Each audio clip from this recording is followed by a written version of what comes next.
प्रभु यीशु मसीह के नाम से सबको जय मसीह की। आज का वचन है 100वां भजन संगीता, उसका 4 वचन। उसके फाटकों से धन्यवाद और उसके आंगनों में स्तुति करते हुए प्रवेश करो। उसका धन्यवाद करो और उसके नाम को धन्य कहो। मेरे प्रियो, इस भजन संगीता का लेखक परमेश्वर को स्तुति करने के लिए कहता है। परमेश्वर को जितना भी स्तुति करें वह कम है, जो कि स्वर्ग में स्वर्गदूत हमेशा स्तुति करते हुए रहते हैं।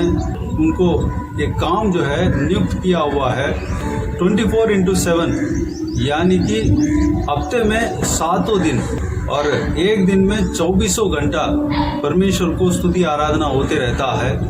परमेश्वर यही चाहता है कि इस धरती में भी स्वर्ग की तरह स्तुति हो, परमेश्वर की महिमा हो, परमेश्वर को आराधना लोग करें। यही परमेश्वर चाहता है। हमारे काम यह है कि परमेश्वर को स्तुति करना है, आराधना करना है।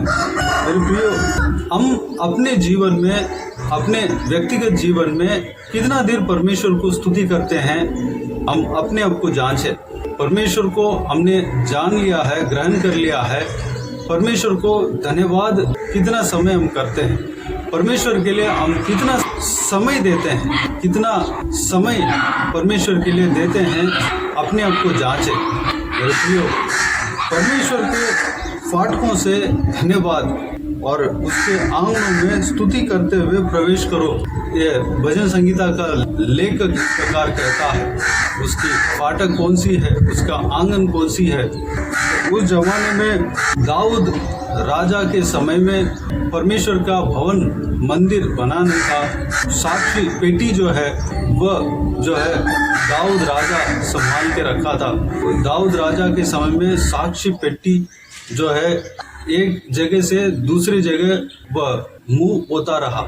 जो परमेश्वर के फाटक में जब हम प्रवेश करेंगे तो धन्यवाद के साथ प्रवेश करना चाहिए, और उसके आंगन में प्रवेश करेंगे तो धन्यवाद के साथ उनके नाम को धन्यवाद करते हुए प्रवेश करना चाहिए। यरूशलेम जो है परमेश्वर के निवास स्थान कहला जाता है। यरूशलेम के फाटक में परमेश्वर को धन्यवाद करते हुए प्रवेश करना है, और उसके आंगनों में, यानी कि परमेश्वर के उस निवास स्थान में, पवित्र तंबू में, वास स्थान में, संदूक के सामने, संदूक के आगे धन्यवाद करते हुए जाना है, स्तुति करते हुए जाना है। इस तरह की हम समझ सकते हैं। आज जो है परमेश्वर अपने मंदिर में वास करता है, चर्च में, कलीसिया में वास करता है। हम कलीसिया को जब जाते हैं तो हम परमेश्वर को स्तुति करते हुए जाना है, और कलीसिया के आंगन में परमेश्वर को आराधना करते हुए, स्तुति करते हुए हमें जाना है। हमारा हृदय परमेश्वर के मंदिर है, परमेश्वर के वास स्थान है। हमारा हृदय में परमेश्वर वास करता है। अगर आप या मैं परमेश्वर को अपने आप को सौंप दूंगा और अपने हृदय को परमेश्वर के लिए खोलूंगा, तो परमेश्वर हमारा हृदय में वास करता है, वास करना चाहता है। हमारा हृदय में परमेश्वर को वास करने दे, हमारा हृदय को खोलें। हमारा शरीर में परमेश्वर के आत्मा को वास करने दे। हमारा शरीर को परमेश्वर के मंदिर बनने के लिए सौंपें। परमेश्वर हमारा शरीर को राज्य करना चाहिए, हमारे मुंह को राज्य करना चाहिए, हमारे आंखों को राज्य करना चाहिए, हमारा सोच विचार को राज्य करना चाहिए। सर से लेके पांव तक परमेश्वर राज्य करना चाहिए। उस तरह हम अपने शरीर को सौंपें। परमेश्वर हमारा शरीर में वास करेगा और हमें चलाएगा, हमें कंट्रोल करेगा। हमारा शरीर में परमेश्वर रहता है तो हम हमेशा परमेश्वर को स्तुति आराधना करना चाहिए, क्योंकि परमेश्वर का वास स्थान हमारा हृदय है।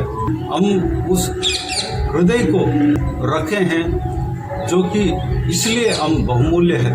पवित्र बाइबल में किसी और के हृदय में रहने का परमेश्वर ने वाचा नहीं दिया, किसी जानवर का हृदय में रहने का वाचा नहीं दिया, किसी जानवर का शरीर में रहने का वाचा नहीं दिया, किसी जानवर का शरीर को अपने मंदिर नहीं कहा। सिर्फ और सिर्फ इंसान के शरीर को अपने मंदिर कहा, इंसान के हृदय में वास करने का परमेश्वर ने वाचा दिया। और परमेश्वर प्रभु यीशु कहता है, मुझसे तुम विश्वास करोगे तो मैं तुम्हारे हृदय में आकर बसूंगा। परमेश्वर यहोवा परमेश्वर पिता परमेश्वर तुम्हारा हृदय में आकर बसेगा। इस बातों को हम अच्छी तरह से यूहन्ना रचित सुसमाचार में हम देख सकते हैं। हो सकता है मैं डिटेल से नहीं कह रहा हूँ, लेकिन हम किसी और दिन इस बात के बारे में हम देखेंगे। यानी कि जो इंसान जो है प्रेशियस है, बहुमूल्य है, इंसान के शरीर में ही परमेश्वर वास करता है। इंसान के शरीर को ही पवित्र बाइबल परमेश्वर के वचन कहता है कि परमेश्वर के मंदिर है। परमेश्वर के मंदिर को हम पाए हैं तो हमें परमेश्वर को हमेशा स्तुति करना चाहिए, आराधना करना चाहिए। हमारे मुंह से परमेश्वर का स्तुति आराधना निकलते रहना चाहिए। हमारा हृदय स्तुति आराधना से भरा हुआ होना चाहिए, क्योंकि परमेश्वर हमारे हृदय में वास करता है। अगर आपके हृदय में वास करता है तो आपके मुंह से परमेश्वर को स्तुति आराधना धन्यवाद निकलते रहना चाहिए। उसके लिए प्रार्थना करें। परमेश्वर से जब हम प्रार्थना करते हैं तो परमेश्वर हमें मदद करेगा, पवित्र आत्मा से हमें भरेगा। पवित्र आत्मा जब हमारे अंदर उतर आता है तो हमारे मुंह से धन्यवाद निकलते रहता है, धन्यवाद स्तुति निकलते रहता है। परमेश्वर में हमें कनेक्ट कर देता है। मेरे प्रियो, हमें धन्यवाद करते रहना है, स्तुति करते रहना है। इस वचन के मुताबिक हमारा जीवन होने के लिए, हम चलने के लिए अपने आप को परमेश्वर के हाथों में समर्पित करें। आइए हम प्रार्थना में जाएं। प्यारे पिता दयालु परमेश्वर, आपको धन्यवाद देता हूँ आज के इस आपके बहुमूल्य वचन के लिए। आपको धन्यवाद देता हूँ परमेश्वर, बीते हुए दिनों में हमें संभाला, बचाया, सुरक्षित रखा। आपको धन्यवाद देता हूँ आज के दिन में जो इस भजन संगीता को हमने मनन किया सारे बातों के लिए, उस कार्य के लिए जो कि स्तुति करने का कार्य था, उस बात के लिए आपको धन्यवाद देता हूँ परमेश्वर। जिस तरह इस भजन संगीता का लेखक ने कहा, ठीक उसी तरह हम आपको स्तुति करते रहने पाए, आपका आराधना करते रहने पाए परमेश्वर। दाऊद राजा के समय में परमेश्वर निवास स्थान के सामने, वाचा के संदूक के सामने स्तुति करते हुए आ रहे थे परमेश्वर। उस फाटक में जब प्रवेश होते थे, यरूशलेम के फाटक में जब वह लोग प्रवेश होते थे, स्तुति करते हुए जाते थे परमेश्वर। आपके उस वास स्थान में प्रवेश करते थे, उस आंगन में प्रवेश करते थे और साक्षी पेटी के आगे जब आते थे परमेश्वर, स्तुति करते थे, आराधना करते थे, बलिदान चढ़ाते थे, भेंट चढ़ाते थे परमेश्वर।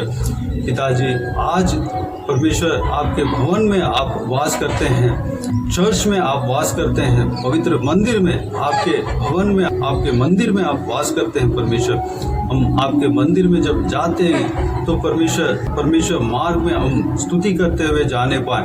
आपके पवित्र भवन में, चर्च में, मंदिर में जब हम आंगन में प्रवेश करते हैं तो धन्यवाद करते रहने पाए, स्तुति करने पाए परमेश्वर। हालेलुया। आपके भवन में हम स्तुति आराधना के साथ हम रहने पाए, आपको स्तुति करते रहने पाए परमेश्वर। स्वर्ग में जैसे हमेशा आपको स्तुति आराधना होते रहता है, धन्यवाद करते रहते हैं, ठीक उसी तरह धरती में भी होने पाए परमेश्वर। अनुग्रह देना जो कि आप वही चाहते हैं परमेश्वर।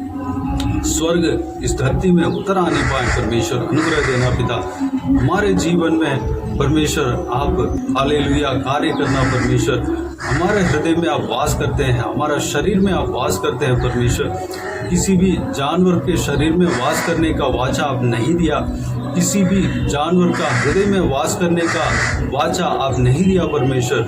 सिर्फ और सिर्फ इंसान के शरीर को आपके मंदिर कहा, इंसान के हृदय को परमेश्वर आपके वासस्थान कहा परमेश्वर। पिताजी, उस वासस्थान को रखे हैं हम परमेश्वर, अपना शरीर में रखे हैं। हमारा शरीर आपके मंदिर है परमेश्वर।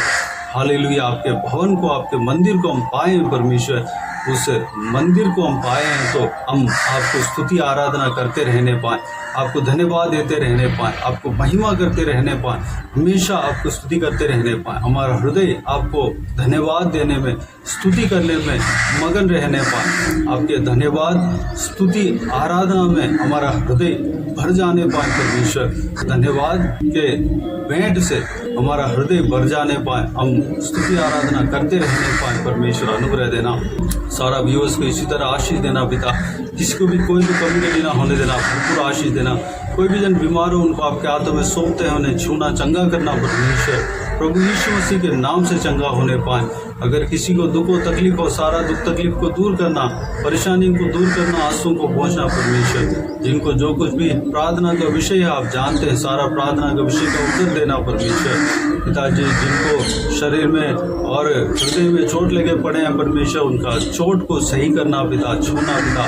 धन्यवाद देता हूँ परमेश्वर, जल्द से जल्द चंगा होने पाए पिता। अनुग्रह देना, आपके लहू से परमेश्वर चंगा मिलने पाए परमेश्वर। आपके लहू को लगाना परमेश्वर, धन्यवाद। आपके लहू को लगाना, आपके लहू से छिपाना पिता, सुरक्षित रखना। बच्चों को आपके हाथों में सौंपते हैं, महिलाओं को आपके हाथों में सौंपते हैं, छोटे बच्चों को आपके हाथों में सौंपते हैं। हालेलुया। बुजुर्ग व्यक्तियों को आपके हाथों में सौंपते हैं। सभी को सुरक्षित रखना, संभालना, आपके लहू से छिपाना। आपके हाथ हमेशा रेख के ऊपर बने रहने पाए। धन्यवाद। आप उनके संग रहना, आपके स्वर्गदूत उनके साथ रहने पाए। अनुग्रह देना पिता।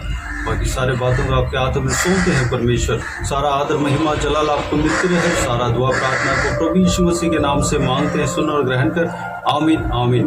प्रभु यीशु मसीह के नाम से प्रभु यीशु मसीह का आशीष और अनुग्रह हम सभी के ऊपर बने रहे। आमीन आमीन। मेरे प्रियो, इस चैनल को सब्सक्राइब करें और शेयर करें। अगर किसी को भी प्रार्थना का विषय हो तो डिस्क्रिप्शन में दिए हुए नंबर पर कॉल करके प्रार्थना करा सकते हैं। हम आपके लिए प्रार्थना करेंगे।